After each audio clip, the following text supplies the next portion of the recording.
Hello everyone, welcome back to the channel.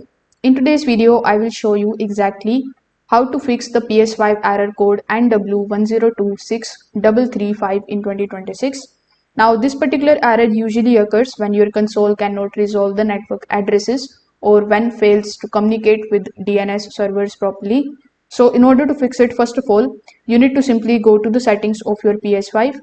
Inside the settings, you just have to simply select the option of network.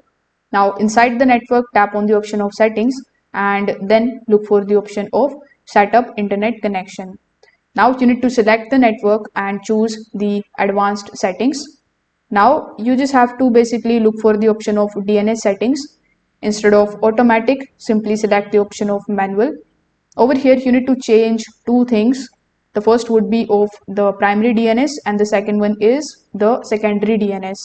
So the manual entry that you need to do for primary DNS is 1.1.1.1 and for secondary DNS is 1.0.0.1. Using a reliable DNS service can fix the domain resolution issues instantly. After doing this, you need to access your router settings and perform a network reset as well, or you can also basically restore the default settings. This is also going to clear the incorrect DNS routing, any kind of IP conflicts or blocking configurations that may be causing the error. So if this video helped you out, make sure that you like this video and subscribe to the channel. Thanks for watching.